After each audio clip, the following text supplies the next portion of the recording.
Thank you, Jennifer. Austin Energy, along with Greater Texas geography, is facing generational weather challenge to include rain, wind, sleet, freezing rain, cold, and snow.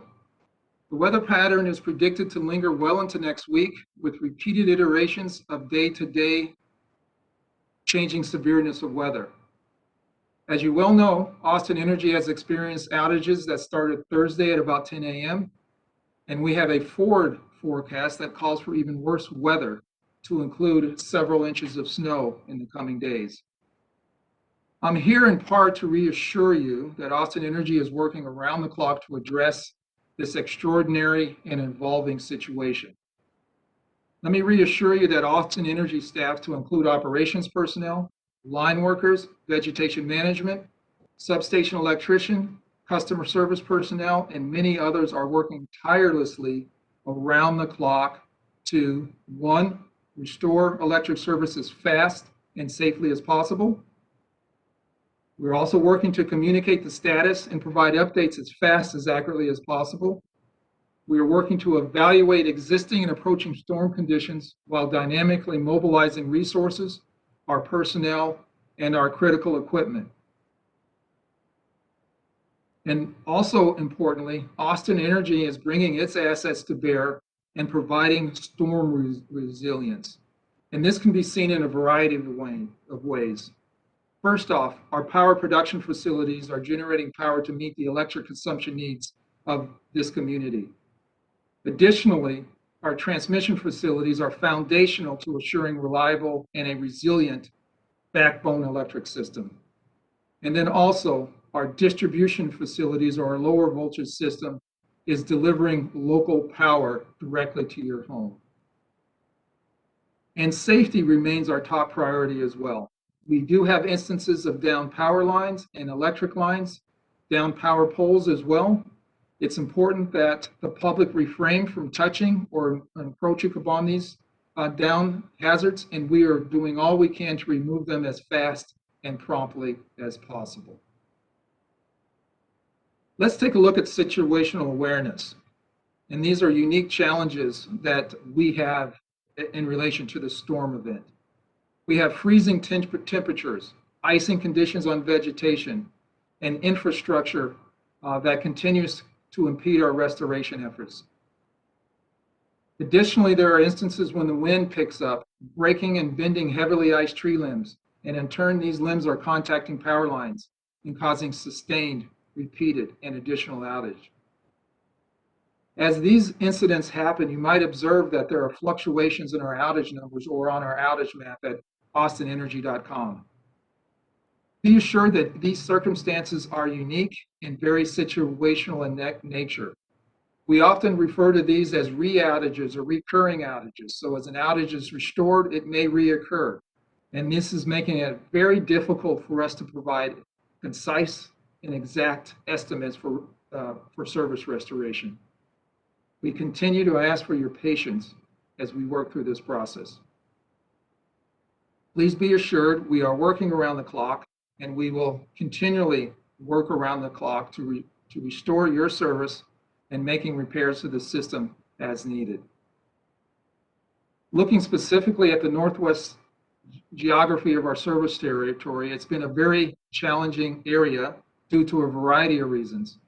The Northwest tends to be an area where some of the sleet events have passed through our territory, and so they are specifically impacted. In addition to that, there's very challenging topography in that area, limiting our infrastructure and our ability to access our infrastructure. There's canyons, ravines, limited access, rough terrain.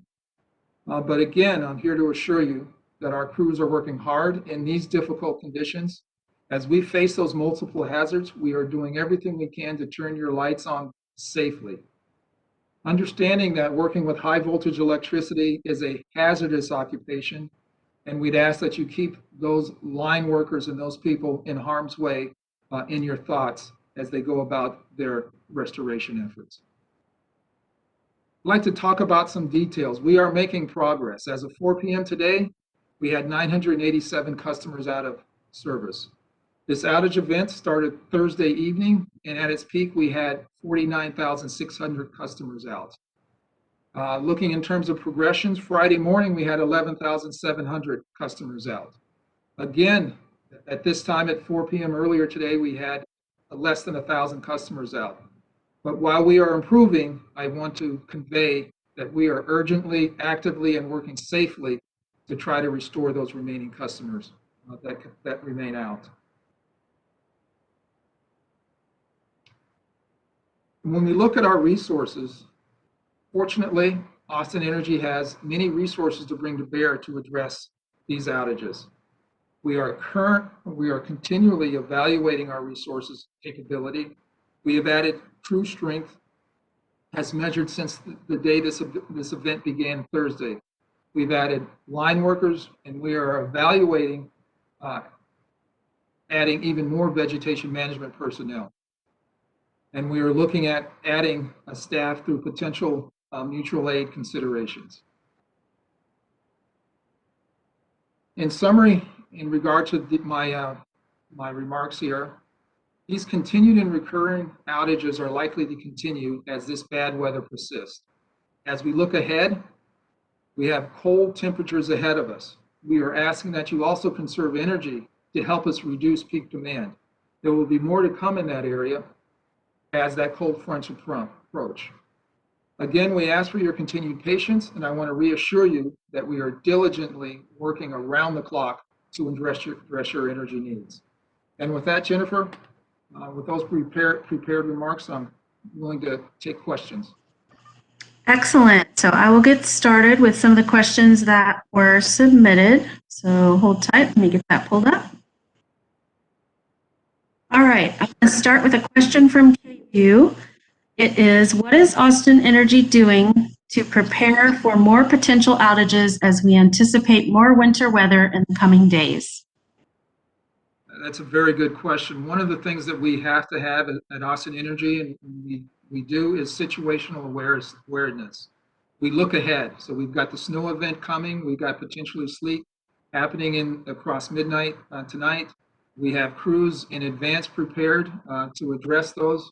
We have crews that are staying overnight in certain areas close to the response centers. So there's a variety of things we are doing to prepare. On the power supply side, we are doing things to make sure our power plants are capable and able to produce. So there's a number of preparedness actions that we are taking, almost too many to communicate here unless there's a specific pointed area that you have in regard to our preparedness. Great. Go to question number 2, which is from CBS Austin. What is the most challenging thing for crews right now? That's also a good question. One of the most challenging things is the characteristic of this particular outage. We are looking at nominally a 7-day outage. This weather event from forward forecast isn't supposed to break until perhaps Thursday of this coming week. This is a 7-day generational event, as I mentioned earlier. So one of the most challenging thing is associated with what I call re-outages or recurrences. So in any given hour, like if you go back to Thursday, for instance, when the icy conditions first hit, we may restore 10,000 customers only to have maybe 12,000 customers go out on new outages. And as we chase those 12,000 new outages and restore those, we may have another 10,000 customers that go out. Again, these icy conditions, the vegetation that is damaged, broken, compromised, the winds that may come in, it's the re-outage occurrences that make this particularly challenging. If you compare that to a tornado event that might happen, a tornado event is a sustained event that may last a number of hours and it's over.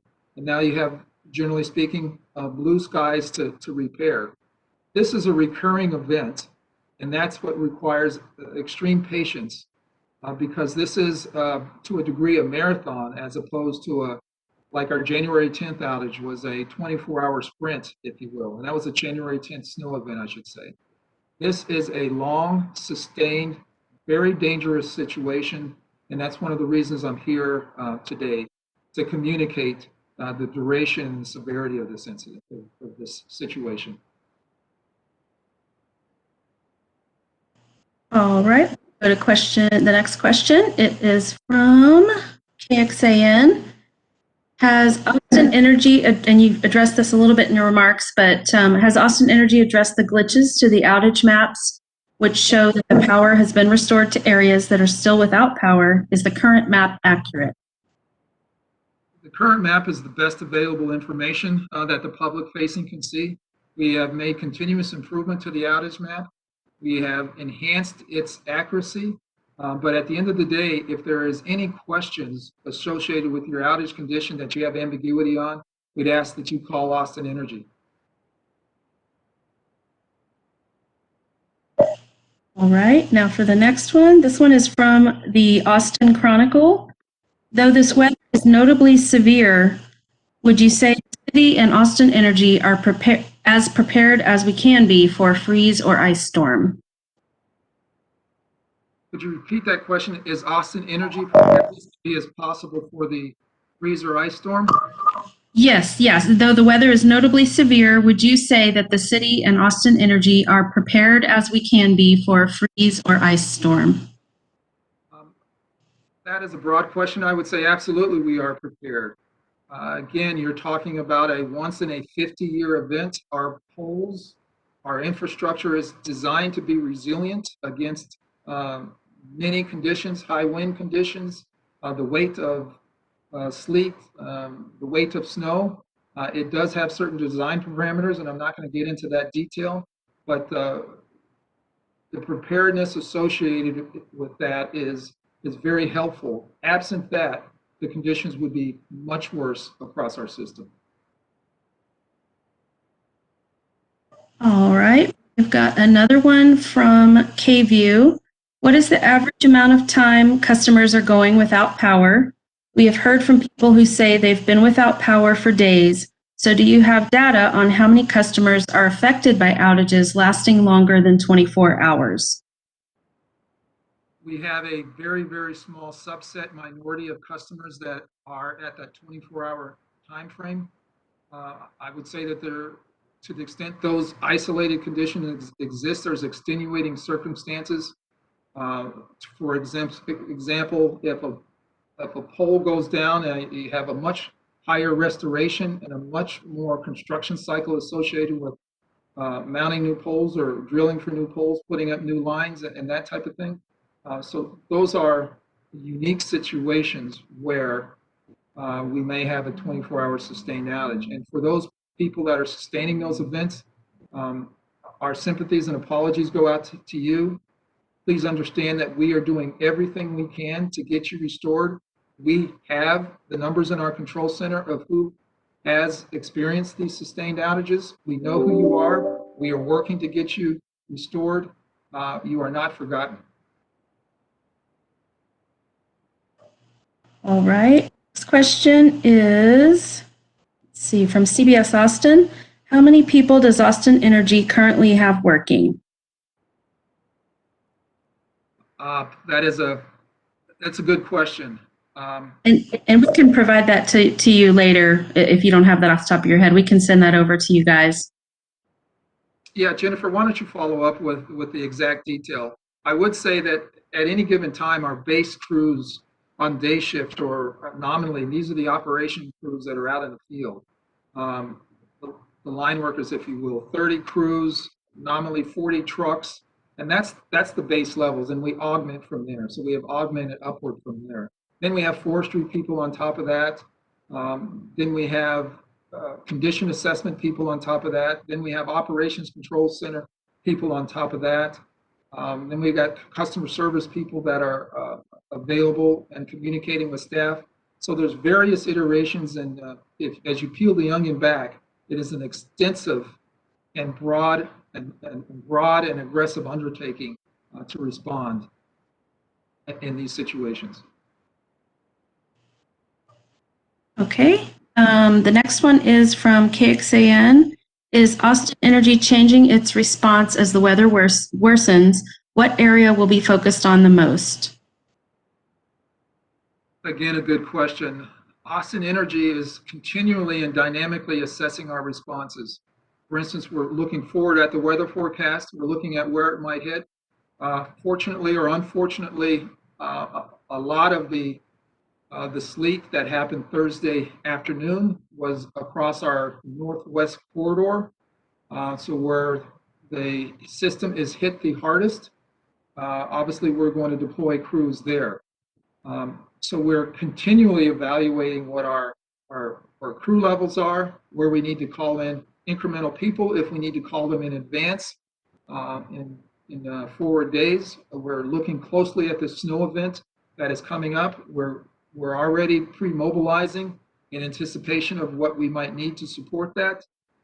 So at the end of the day, we are diligent not only on the day-to-day, but also forward-looking. All right, and I believe this is our last question. This one is from the Austin Chronicle. What are the highest priority efforts Austin Energy needs to make now to protect operations that keep the city safe? And how can customers who do, I think you meant who do have service help manage, or no, wait, sorry. Excuse me. How can customers who do have service help manage demand? Do you need me to read that? Yeah, so how can customers that do have service help manage demand? Yes. One of the things we are experiencing is when the power is restored, oftentimes homes are cold and there's a big demand. So we're asking that to help with this inrush current or the inrush power, that when you are restored, that if you could bring your home up to temperature slowly instead of rapidly, and then conserve energy for the first few hours. It helps us address some of the inrush and some of the cold start, if you will. In addition, one of our priorities has to do with, we work hard to maintain and to assure that government offices, prisons, hospitals, power plants, those are the first restored when they go out. So there is quite the hierarchy that we are mandated to address. So that is one of the conditions that we have. Jennifer, was there more totality to that question? Let me read the first part just to make sure we got it all. What are the highest priority efforts he needs to make now to protect operations that keep the city safe? Again, I think it's a multifaceted approach. We have the power supply approach, keep the city safe. We need to keep our power generation available and operating. We have to maintain our transmission and our distribution system. We have to keep our crews safe. This is an occupational hazard to be out in the cold and the snow, dealing with high voltage electricity. We need to keep our customers safe as well from down power lines and down poles. We have a tremendous crew of vegetation management that is climbing and addressing some of the downed and falling tree limbs on our poles. We have to coordinate effectively so that we don't energize a line while one of our personnel may be entangled. It is a very complex operation. And so to the question of what's the most important, it's all important.